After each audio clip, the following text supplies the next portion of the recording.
Hi guys, yes, Coach Valerio, the owner of Malta Surf School. Today at the podcast, we have a local surfer, a good friend, Matthew Ciancio. Thank you to be here. It's good to be here. Thank you. So Matthew is an amazing surfer, goofy foot stance, super good. I love your vibes. It might look quiet and shy, guys, but once it's over, I love it, your vibes, always. And so thank you to be here, Matthew. So I want to ask you a first question. As a local surfer, Sure. I see you always in the water, but when actually you start surfing? I started surfing about 20 years ago. In Australia, actually. Okay. Yeah, I was there. Uh-huh. I went to the shop.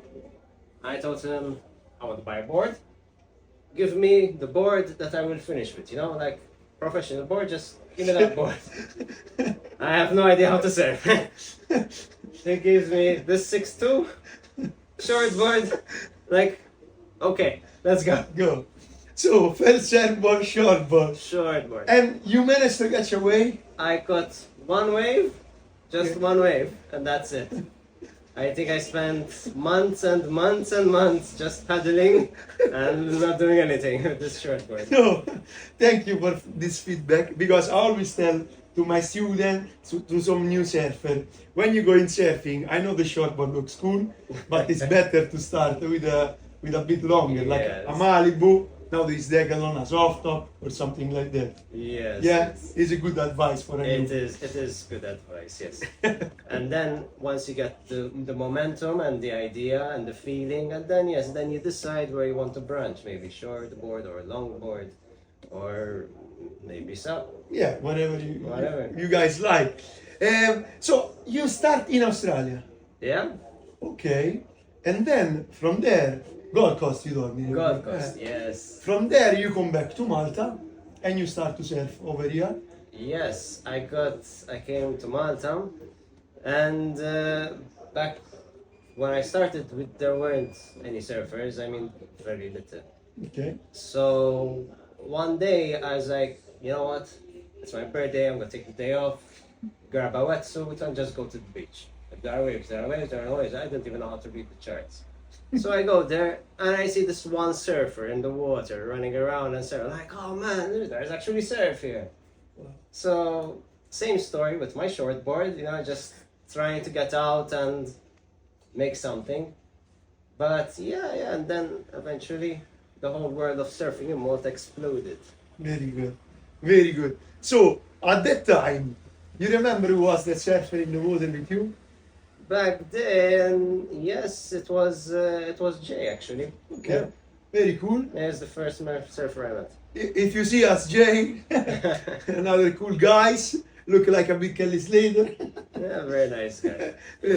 Very cool guys. That I surf a lot. He's a very good skater too. Yes. Because I speak with him. He's coming from a good He background of. comes If from a he's very was good background as a professional. skater. Yes, he's very good. You did skateboard I too? used to skateboard, yes, as well. Not as much, but I come from a background of skating as well, Okay. but not as much.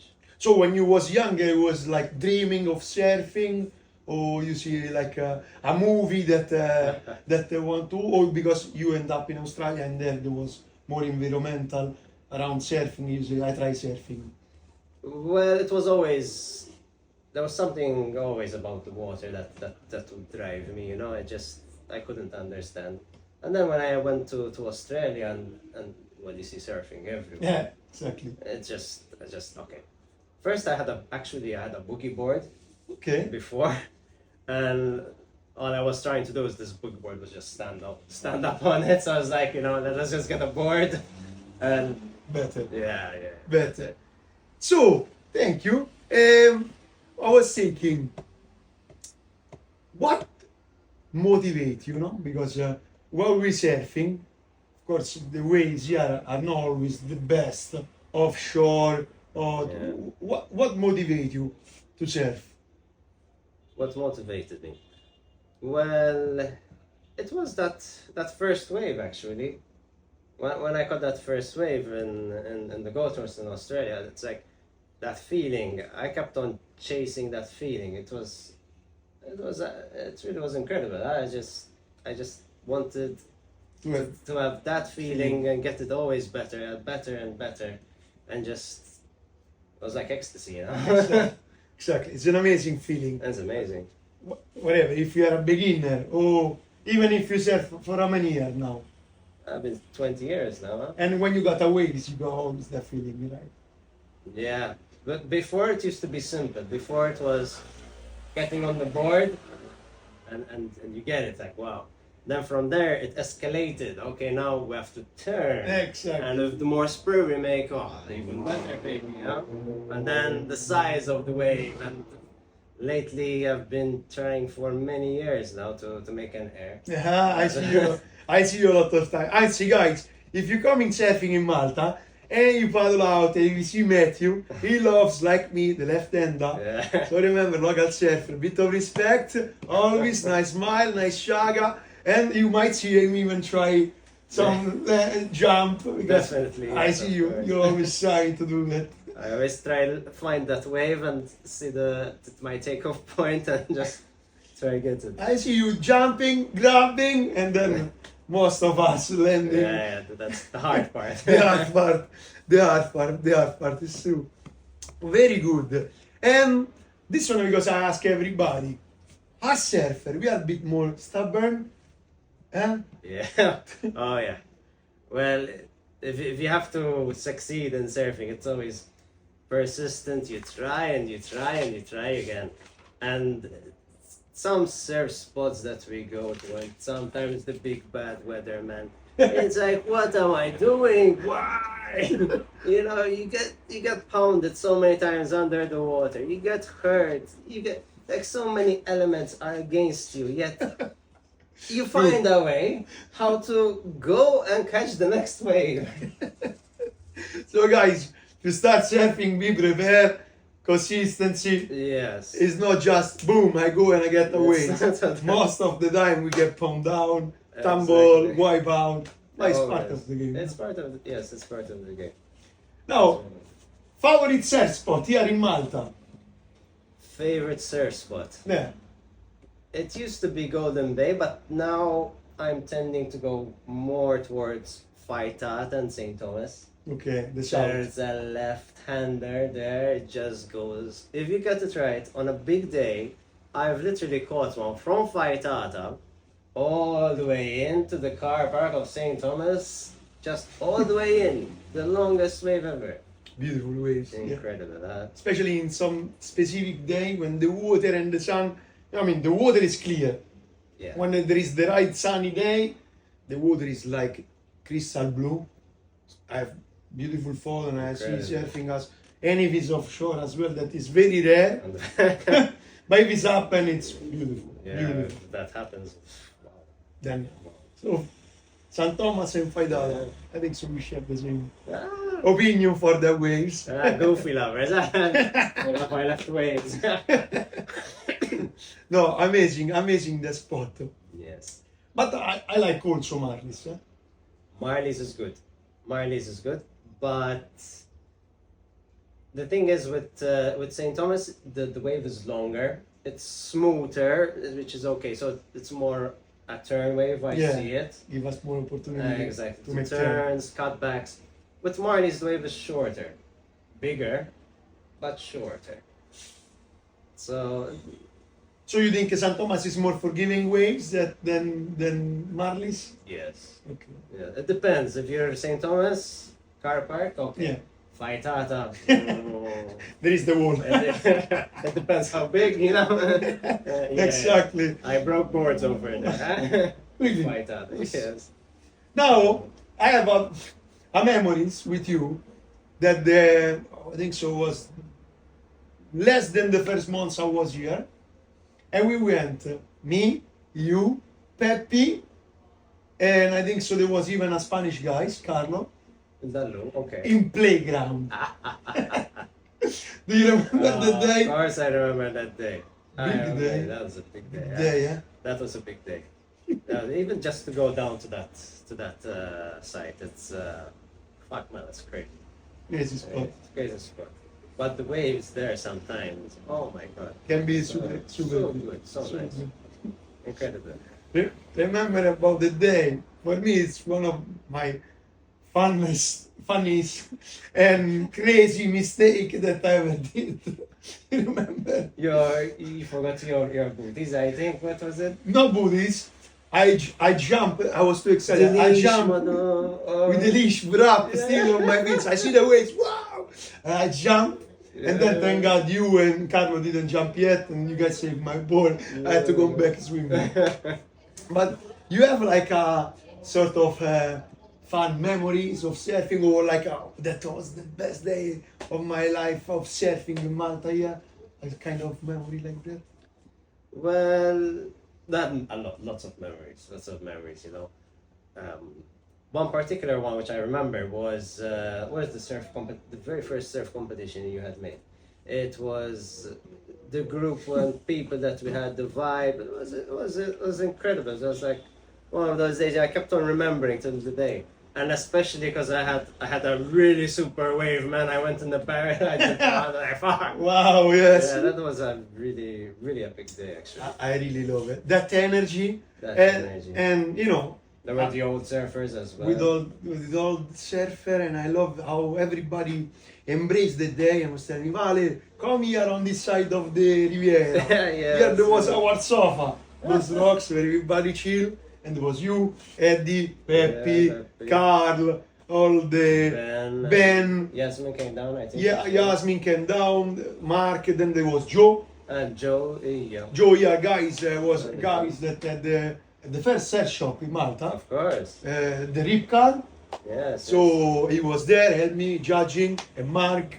So there was this new excitement on these new things. Yeah, it was the very first one I ever had in Malta. That one was the first one ever, yes.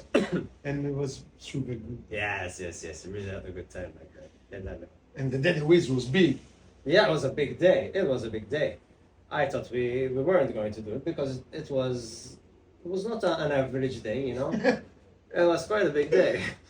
Then it was fun because also was the first time for me that I managed to put everybody together. That one was like, wow, that was super cool. That was super cool. The competition, that was a very good day.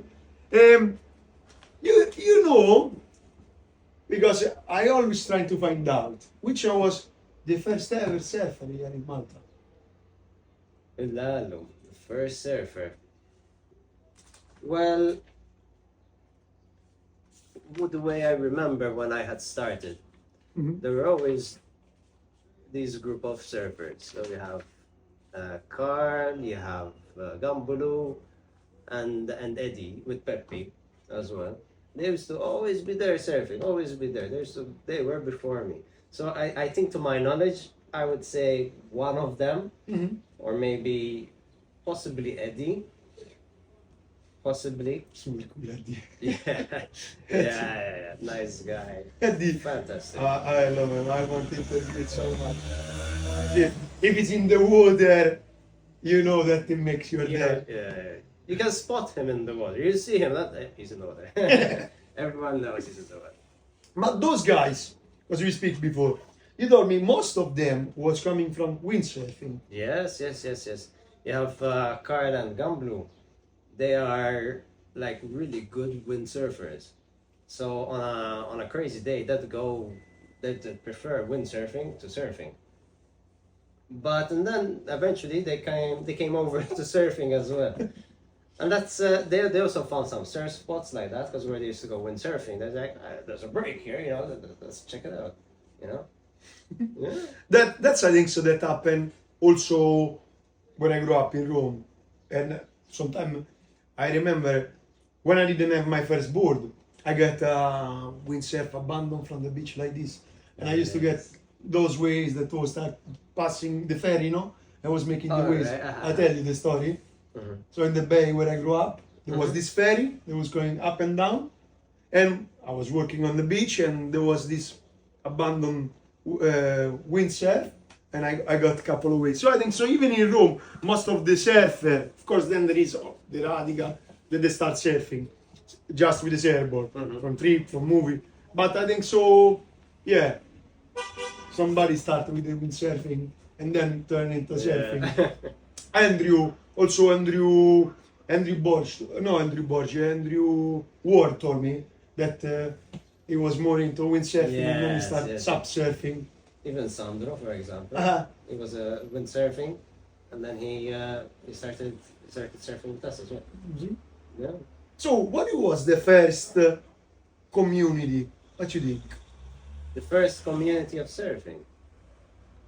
Well, when I had started, it was just a bunch of 4 guys, you know, on the water, and there were 6 surfers in the lineup. It was a busy day. Okay. It was busy. It was crazy. We were overcrowded, you know. Back then, 6 was a lot, you know. And I can count you the 6. You know, we would have been, for example, Gambolo, Carl, Pepe, me, Jay, Ben, and here we go. We're done. Wow. Back in the day. Wow. So that was our surf community. We used to all meet up, all of us, grab a couple of drinks back then, or maybe a dinner or whatnot. But that was barbecue, yeah.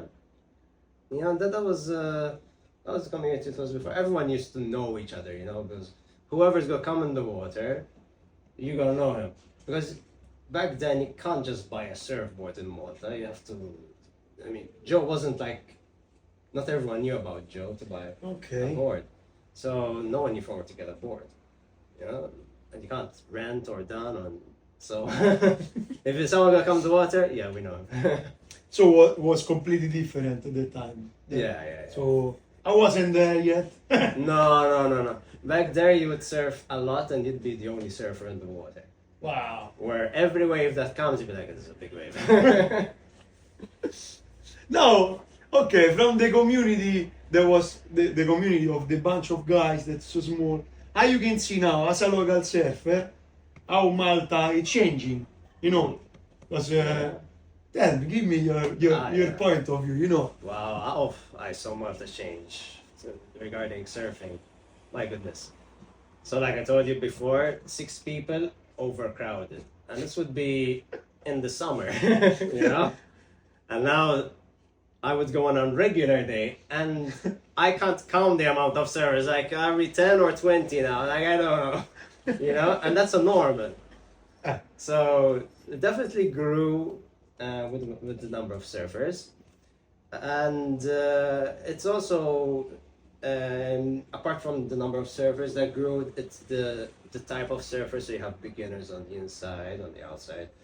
It gave room to more surf spots as well being used, and even the community, for example, it is good. So for like back before, surfing in summer would have been a little bit tricky because the lifeguard wouldn't always let you, and there's some problem where the police comes, you know. But now since it's more recognized and there's association and everything, then it is easier and we gain more respect when it's summertime.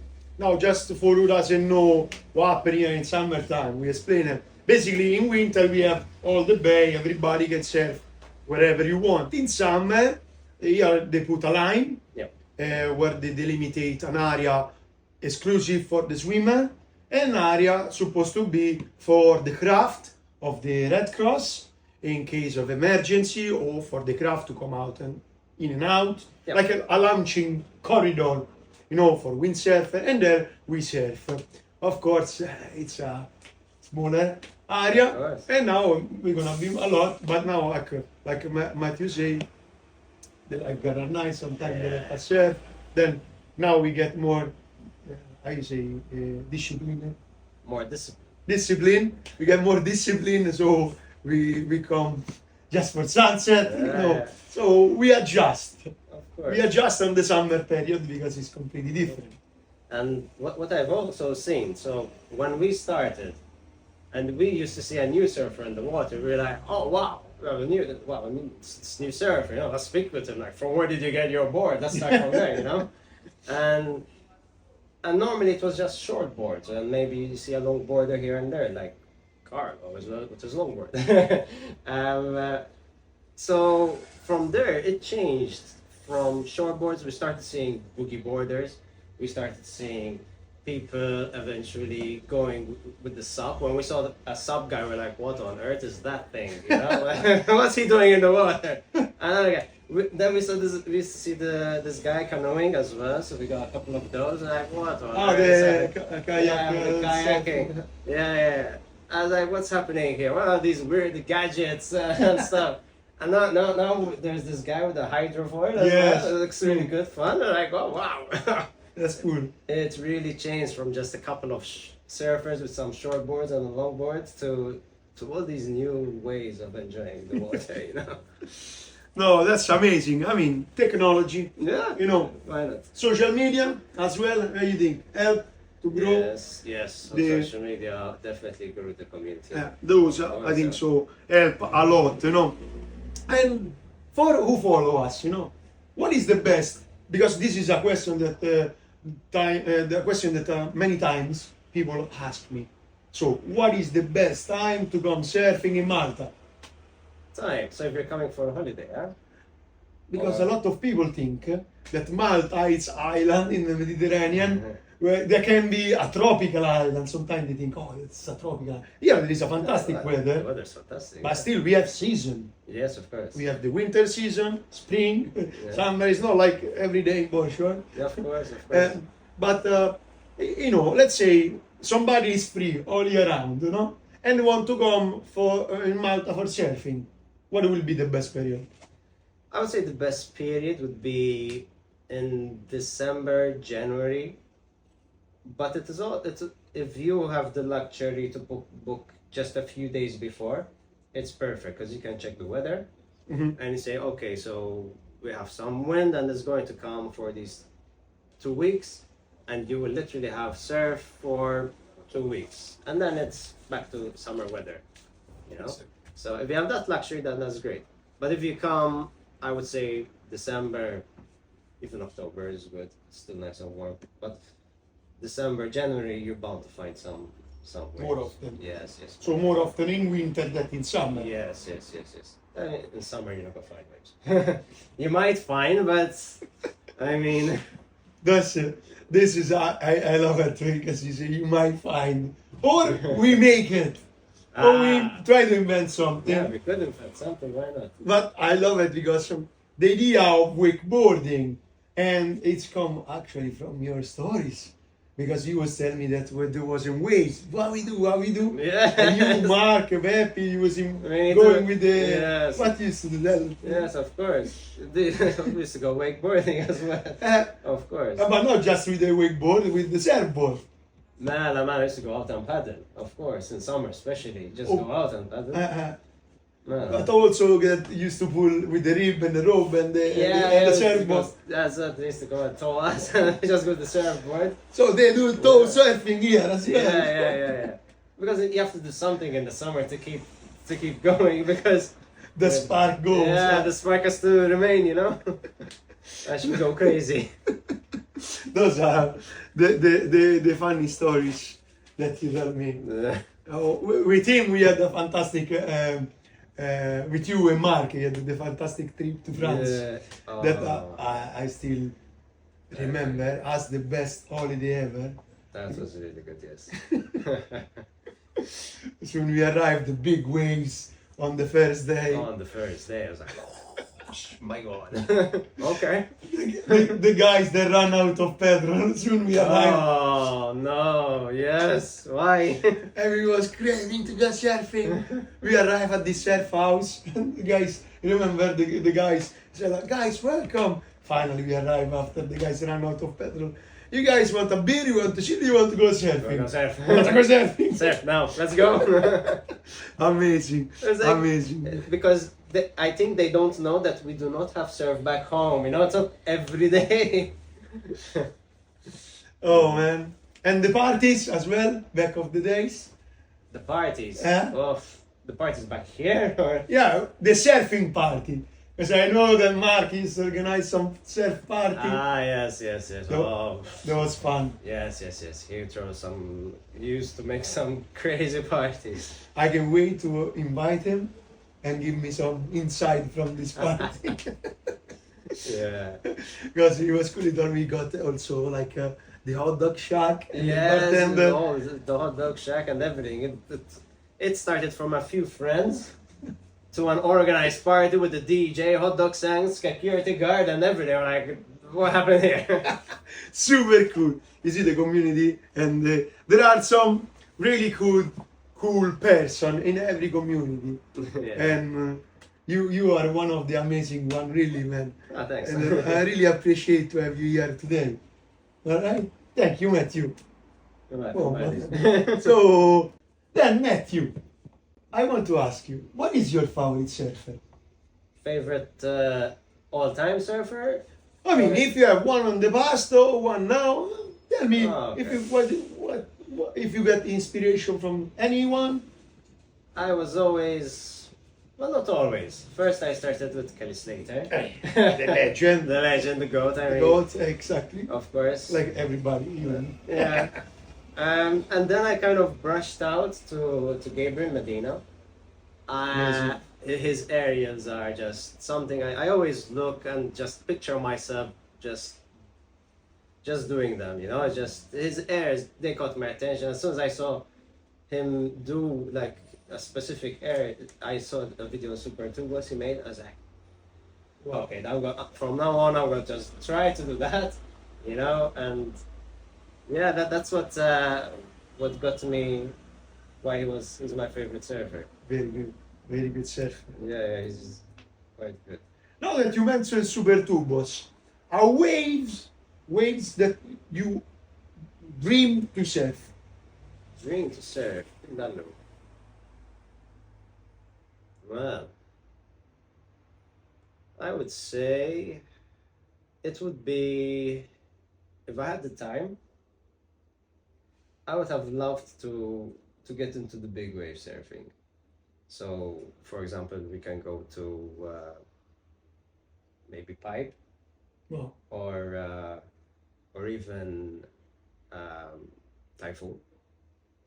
You know, that would have been my next go. So the proper big waves. Yeah. Even Nazaré, But you not, think? Or those are extreme No, big? that's not towing. Okay. More, it has to be a paddle wave. Yeah. So about the And ideally at least almost shortboardable, so that like you have Typhoon people, you know, they paddle out and they can casually, even on a small day it's fine, and that barrel is so deep and follow.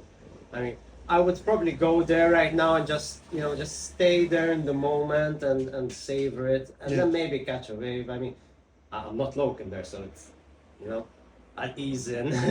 So you won't be scared to get to one of those spots? Of course I'll be scared. I'll be dead scared. I'll probably be shitting my pants. But you want to experience it? Yeah. Just it's that feeling, you know, that you know, to feel alive, you know. Yeah, Like, when I jumped in Eindhoven, I think when I jumped in on Eindhoven, and it was a very, very, very big day. You know, and not just going along, even just to be there. I mean, the waves would be horrible, but even just being there, you know, and just catching that wave and that massive storm, it gets it pumping like so much, Make you feel you that. feel it, man. You know, it just that rush, that adrenaline, you know, just keep chasing, like Amazing. wow, amazing, man. It lost.